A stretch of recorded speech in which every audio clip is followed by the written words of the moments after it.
To say that Indians are obsessed with mangoes is to state the obvious. People reach for mangoes in the same way that, the British reach for a cup of tea at moments of high drama.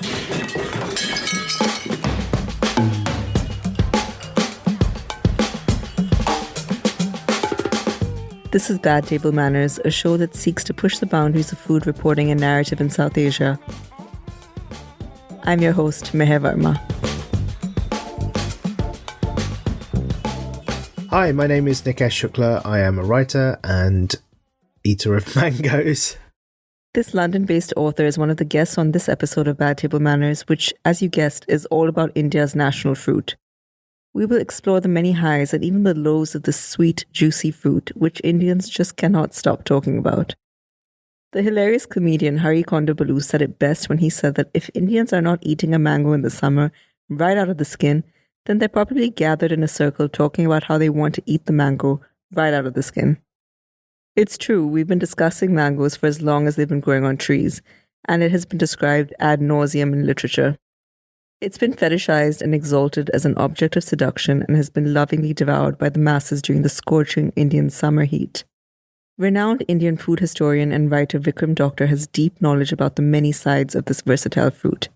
And he joins us as we talk about all things mango, very much aware that there's some people who just cannot hear another thing about it.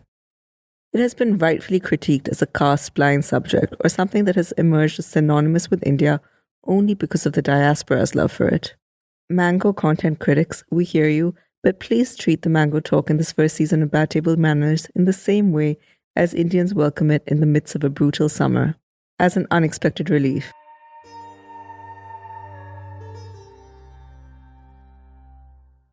People get into these either or debates. People who love Alfonsos will refuse to eat any other mangoes.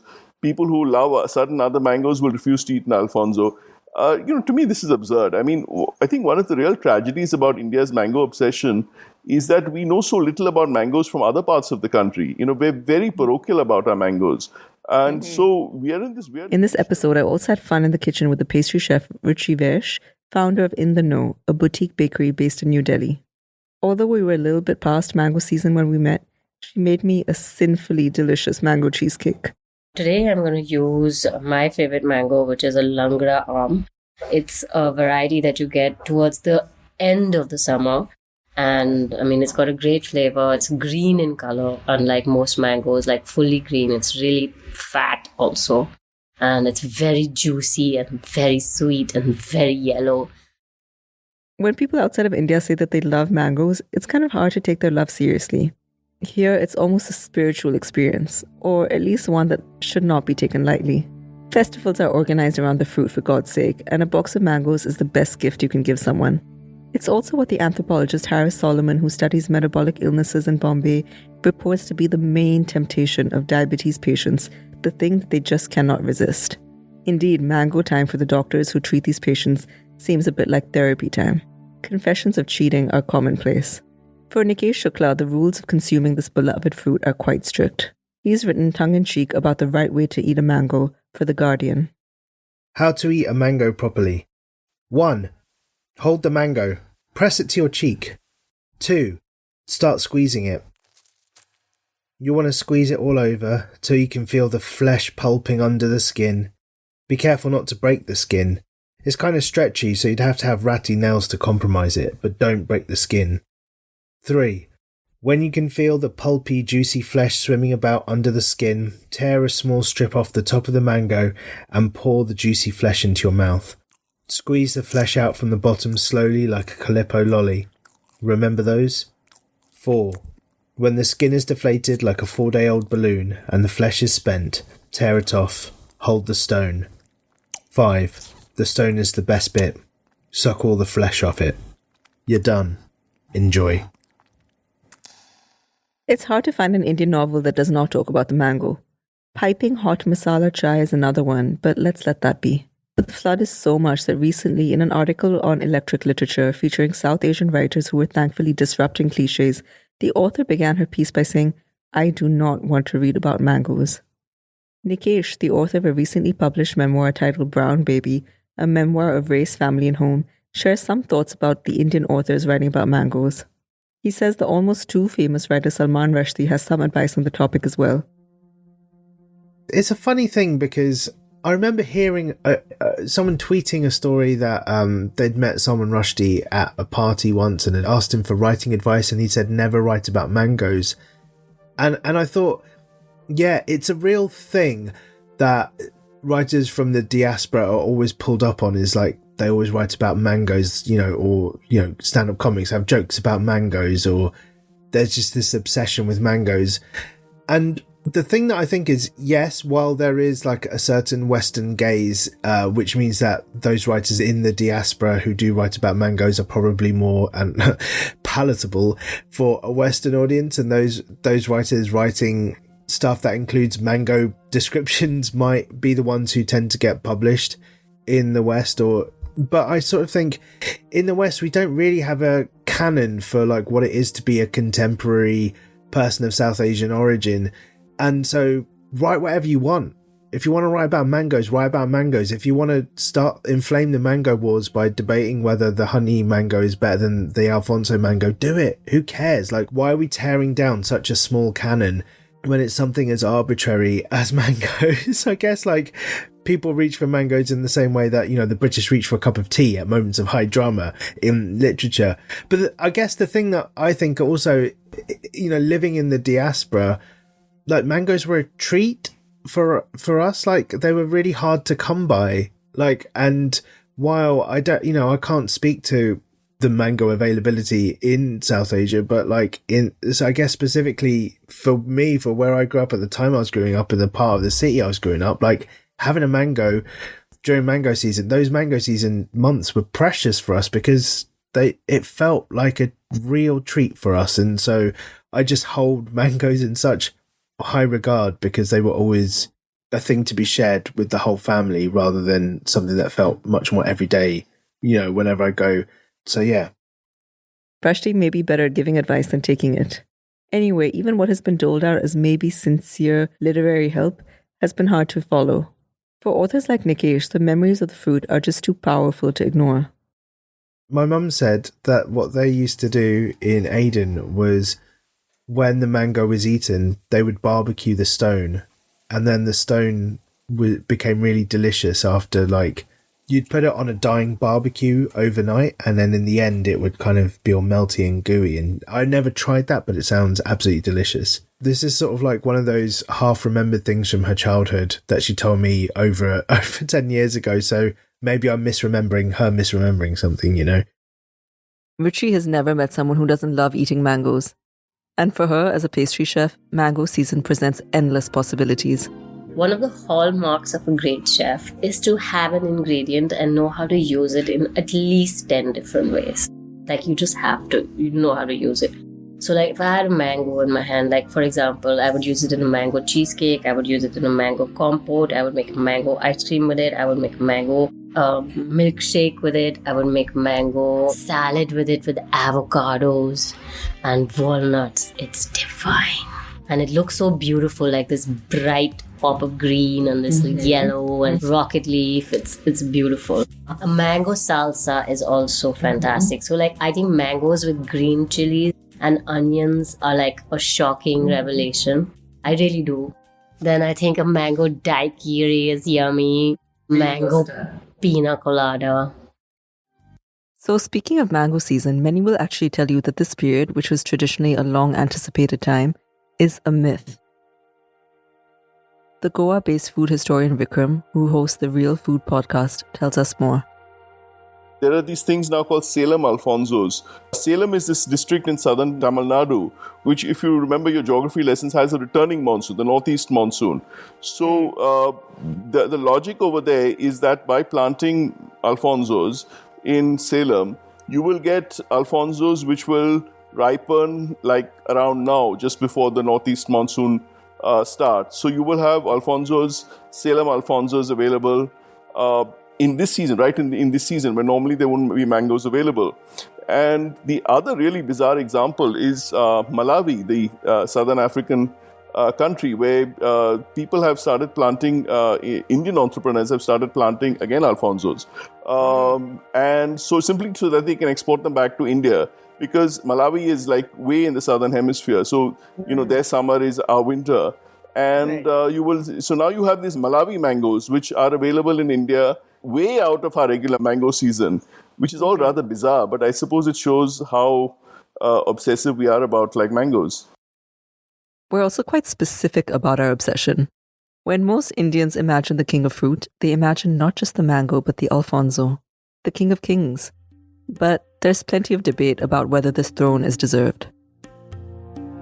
That is the one mango which has, brand name recognition, which is known in the trade, which travels reasonably well because it has a fairly thick skin, and above all is totally loved by Gujaratis, who will pay anything for these mangoes.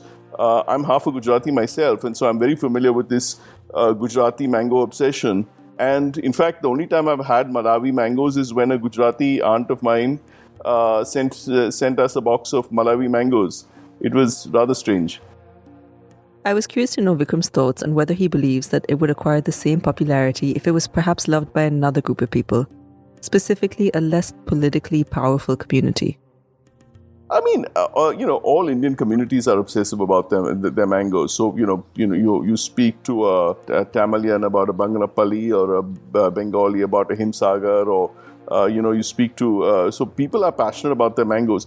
I personally think, and again, I should say I'm saying this as half a Gujarati, that Gujaratis have an ability to be really obsessive about food. And the fact that they are a fairly well-off community means that they can indulge these obsessions. So, spending a lot on mangoes is just something Gujaratis do. Vikram admits that he too loves Alfonsos, but he's also reminding people that there are other many amazing varieties out there. I'm not one of these people who say that Alfonsos are just overhyped. Alfonsos are a fantastic mango. They have this wonderful smooth flesh, and above all, they have the amazing rich aroma. So it's a fantastic mango, but it's not the only mango. And, people get into these either-or debates. People who love Alfonsos will refuse to eat any other mangoes. People who love certain other mangoes will refuse to eat an Alfonso. To me, this is absurd. I mean, I think one of the real tragedies about India's mango obsession is that we know so little about mangoes from other parts of the country. We're very parochial about our mangoes. And so we are in this weird position of growing some of the world's most amazing mangoes, which frankly are among the world's most amazing fruits. And we have all these fantastic varieties of mangoes, but we just don't experience them across India. We just stick to our local mango. I asked Vikram what this parochialism is tied to and whether it's perhaps political. He had many theories. All Indians tend to be most comfortable within their own communities. I mean, it's why we tend, try to encourage to marry within our communities, and we like our own community's food and are really not very comfortable with other Indian communities' foods and things like that. So, yes, I mean, Indians tend to stick to their communities in a lot of issues, and mangoes become part of that. I also, there's a more practical reason, to be honest. I mean, mangoes are expensive. I mean, fruit is expensive. And one of the more dismal true figures that has been coming out of India is that our per capita consumption of fruit is quite low and doesn't seem to be growing. And this reflects the fact that we are not a wealthy country, and fruit is expensive. Obviously, there are cheaper fruits like bananas and things like that, but fruit is relatively expensive, and it's seen as a discretionary purchase, not as an essential purchase.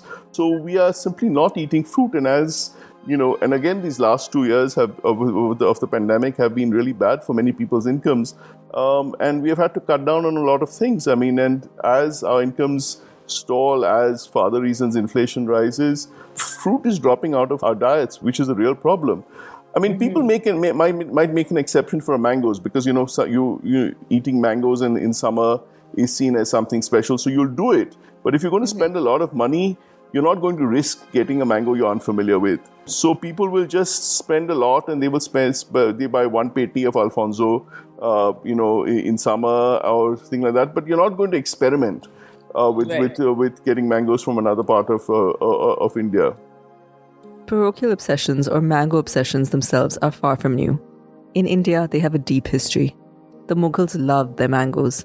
Even the most homesick of them, Babur, saw them as one of the only things that was tolerable about India. In his personal diary, which was later translated into English, he concluded, quote, "Mangoes, when good, are very good." Though he wasn't a fan of the tree trunk. Quote, "The trunk is ill-shaped, but in Bengal and Gujarat, it is heard of as growing handsome." End quote. For context, this was around the year 1590. Most foreigners who have come to India, even if they don't like a lot of things about India, they do like mangoes. If you read the Babur Nama, for example, Babur is very uncomplimentary about most Indian fruits. He has his, he obsesses about the melons of Central Asia and all the plums and apricots and peaches and all that he knew from Central Asia. But he does admit that the mango is quite a good fruit. Similarly, Garcia de Orta, the Portuguese physician who was one of the first to write about the plants of India and who was a tenant of Bombay, at the time it was a Portuguese possession, he writes extensively in his book, The Colloquies and Simples of Drugs of India, on how good the mango is and what a fantastic fruit it is. And it's a long, extensive passage in which is an interesting passage historically because it's one of the first mentions of the word Bombay at all. Because, as I said, Bombay at that time was this small archipelago of islands owned by the Portuguese. And Garcia de Orta, who was based in Goa, became a tenant of these islands. He writes at the book that in his Colloquies of Simples that somebody, one of his tenants from Bombay has come with a basket of mangoes. Yeah, so everybody has appreciated mangoes who come from outside India. I think also, the fact that mangoes come at the height of summer, which is really the quintessential Indian season. I mean, it is, summer defines India, the heat and the dryness and just the exhausting nature of the Indian summer. And it's like a miracle. The mango comes at the height of summer to make it somehow seem bearable. So right from the early summer when we have the green mangoes that we'll eat like with salt and chili powder, and then the ripe mangoes and the mango and the pickle making, because obviously summer is an ideal season for making pickle. So, I think we associate mangoes with summer, which is partly why to me the idea of eating mangoes now, just when the monsoons are getting over, seems just completely wrong and bizarre. And above all, it's a fruit that grows brilliantly in India, and we grow all these incredible varieties. Most of the fruits that are big internationally are temperate weather fruits, but bananas and mangoes are two quintessential Indian fruits, which we grow in incredible variety. So I think it's only natural that we obsess about mangoes. The British who ruled India from 1858 to 1947 also fostered their own passionate relationship with the fruit, with a particular fondness for pickles. This is why, even in the recent past, when bans have been imposed on the Indian mango in the UK and Europe, protests have been loud and clear.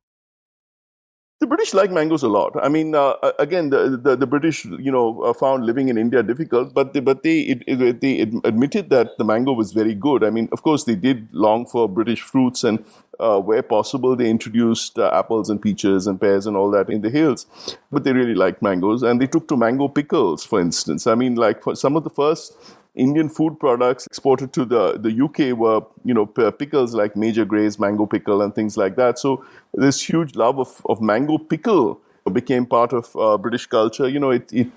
People don't realize it, but mango pickle appears in all sorts of unusual places in British culture. Like, for instance, when Queen Elizabeth was crowned, I mean, way back in the 1950s, there was a special dish called coronation chicken, which was invented to mark her coronation. But basically, it's a dish of chicken in a sauce made of mayonnaise flavored with mango pickle.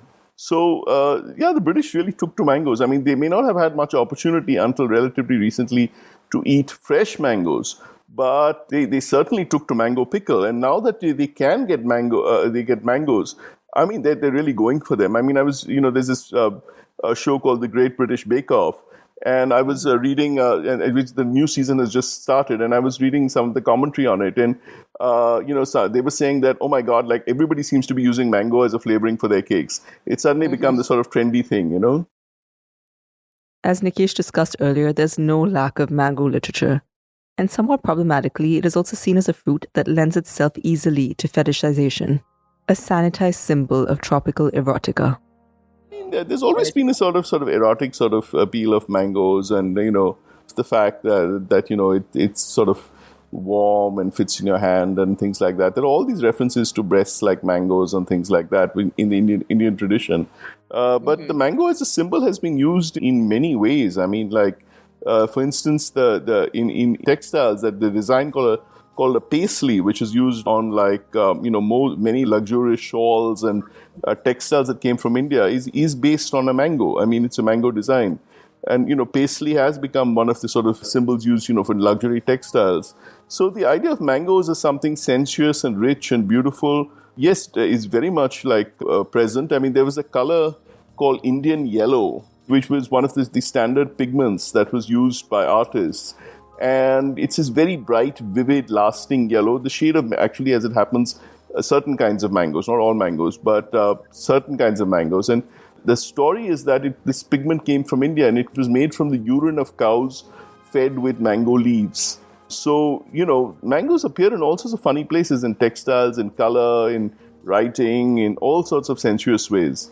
Yeah, jewelry. Yeah, exactly. The pastry design appears in jewelry also, yeah.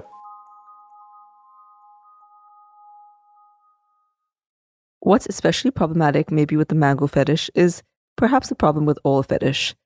The clamor for it doesn't exactly reflect care. The mango industry has a much darker side that Vikram tells us more about. This is a particular problem with Alfonsos. The problem with Alfonsos really is that people love them too much. And because they're willing to pay such insane prices for Alfonsos, it puts a lot of pressure on the growers. Basically, for Alfonso growers along the Konkan coast, their mango harvest is now by far and away the most important source of income for them.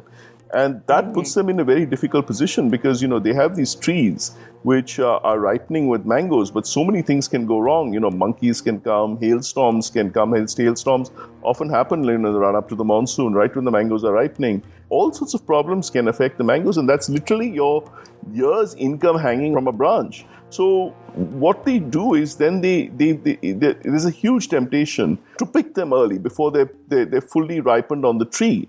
And so what they do is then they pick the mangoes early, and then they artificially ripen them. Now, to some extent, mangoes do ripen a little bit post-picking, but ideally they should be ripened on the tree as much as possible because that's when they get a really deep complexity and richness of flavor. When they are ripened post-picking, there's a sort of flatness that develops. Also, the question is then how they are ripened. Basically, fruits give out this chemical called ethylene, which stimulates the ripening process. Now, what can be done? And for some fruits give it off naturally. Bananas, for instance, give off a lot of ethylene naturally, which is why sometimes if you want to ripen fruits rapidly, you can place them next to bananas.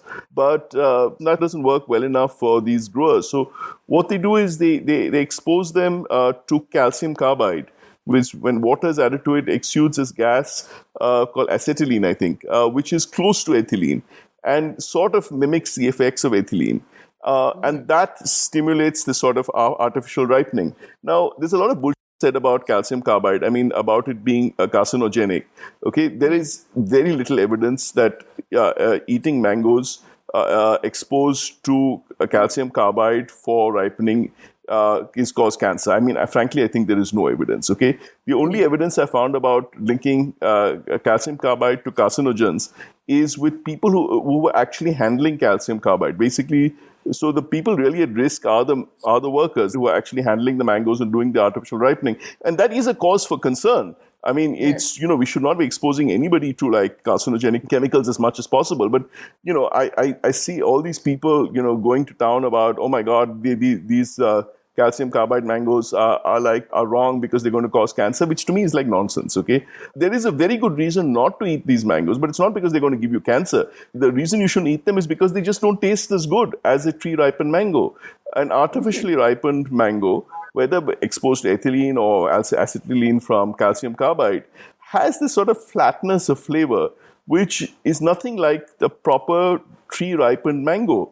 But at the same time, I find it hard to blame growers because, when so much of your income is hanging from a tree, you're going to have to be pretty crazy to not just pick it and ensure your income as much as possible. there are a few people who still, take the risk and tree ripen the mangoes as much as possible. And their mangoes are fabulous. And, I wish people would actually pay good extra money for these properly tree ripened mangoes, because that might encourage farmers to not artificially ripen them. And not for the stupid carcinogenic reason, because that's just wrong. I mean, that's just wrong. It may serve the same purpose, but it's bad science. But more than that, I think more than paying more and more money for Alfonsos, which actually just exacerbates this sort of spiral of problems, I think people should buy mangoes from other parts of India, experience, the other kinds of amazing mangoes, and, spend the extra money on that. Despite this reluctance to venture beyond the familiar, there's perhaps never been a better time than now for Indians to buy mangoes from states other than the ones they come from. In many ways, it's becoming more possible now because of, say, online sales and online ordering. So, for instance, there are now sites coming up where people are able to order mangoes from across India, and because, courier facilities and all that are decent, you can get mangoes in relatively good condition. The problem is simply that people don't know about mangoes, So, unless you're say a Tamilian in Delhi, you're not going to order a Banganapalli because you don't know what a Banganapalli is. So, it would be great if people were willing to experiment a bit more. If, say, supermarket chains, for instance, these high-end grocery chains who have no problems like bringing us really expensive products from around the world, they need to spend a little bit more in getting really good mangoes from across India and encouraging people to try Indian mangoes. I don't think my mango palate is refined enough to tell whether fruit has been ripened or not. Or frankly, even a good mango from an incredible mango. As I said, it's a subtle thing. I mean, and you'll know the difference if you have a properly tree-ripened mango. But, the sadness is I think people are also forgetting this. I mean, I also hear people say, oh, but, what's the big deal about an Alfonso? It's not really great. It's like, so not really sweet enough. And first, I think they're being stupid. But then I think that, maybe they're right. Maybe most people have only had access to artificially ripened mangoes, and that's why they don't really see the point of spending a lot of money on Alfonsos. It's difficult. I mean, all I can say is that I think people need to track down sources of people who still tree ripen mangoes. People should actually go to mango. I don't, in the West, there is this huge tradition of people going to orchards to pick their own apples and things like that.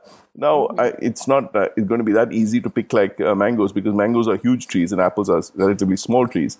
But if you drive through the Konkan in mango season, you will often find farmers selling some petis of their home-picked mangoes by the roadside.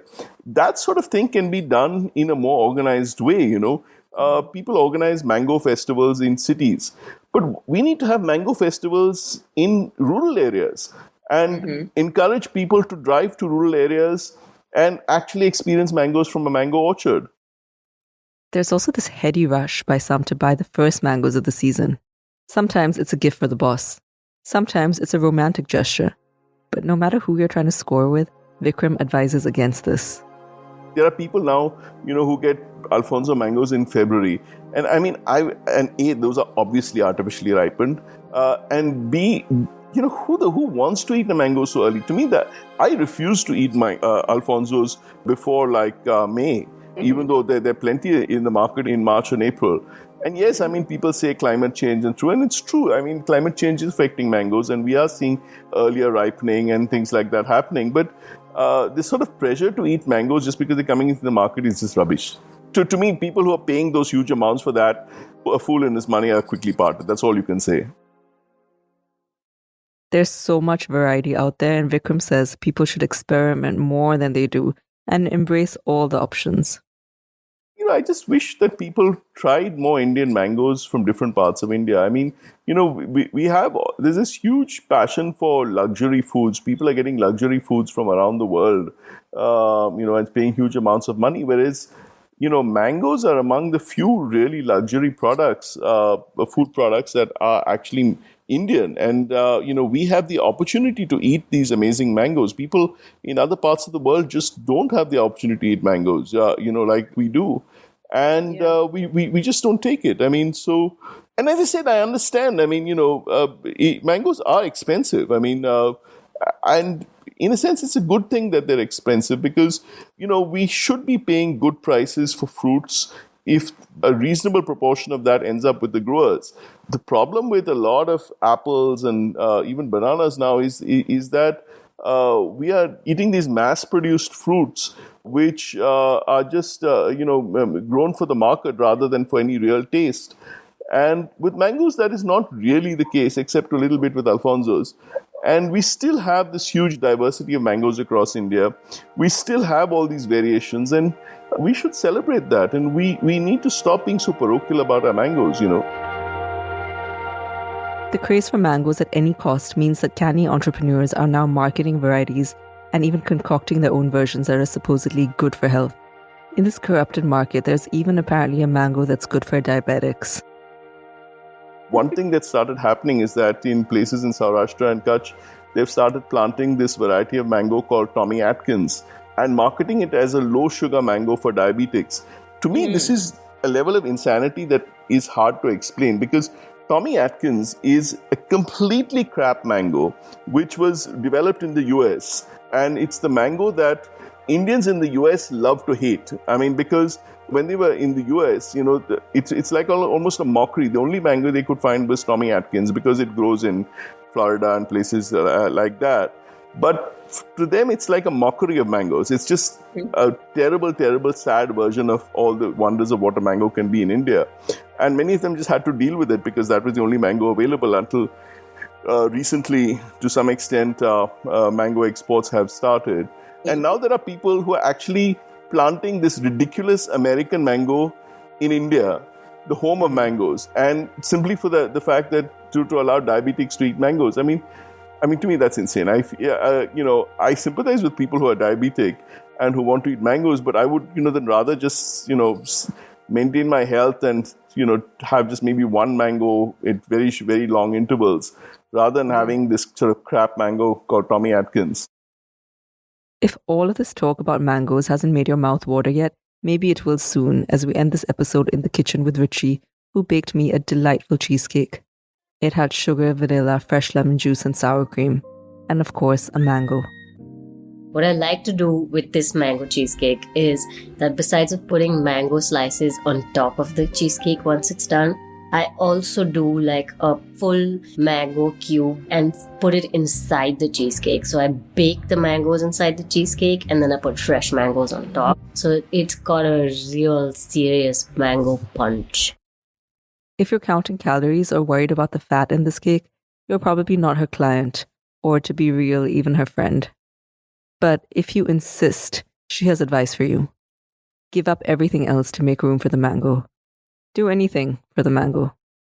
I think that like my mother-in-law, she's obsessed with mangoes, and she calls the dietitian and says, I'm on a diet, can you please make me a diet? So her diet plan actually has mango for dinner. So she can't eat anything else, but she can have one mango for dinner and she's happy. There are a lot of people like that. Well, I stopped eating them once at one point in my life because I thought that they were making me break out. And then, I don't know, I blamed the mango, so I stopped eating it. But now I just said, I don't care. No, I think my body just said, I won't break out, just eat me. And just eat the mangoes. Ruchi shared her recipe with me to share with you. Thank you for joining me on this episode. I'm Meher Varma, and after all of this, I don't know whether you can hear me say the word mango again, or if I can hear myself say it. But mangoes. I hope you'll join us again for our next episode of Bad Table Manners and beyond. This episode is possible because of all the people who work behind the scenes. I'd like to thank my producer Jennifer O'Neill, co-script editor Vidya Balachandar, audio editor Evan Lindsay, researchers Julia Fine and Carolyn Crosby, and intern Kai Stone. I'd also like to thank Whetstone founder Stephen Satterfield, Whetstone Radio Collective executive producer Celine Glacier, sound engineer Max Kotelchuk, associate producer Quentin LeBeau, and sound intern Simon Livendar. You can subscribe to this podcast wherever you get your podcasts. You can learn more about Bad Table Manners at whetstoneradio.com.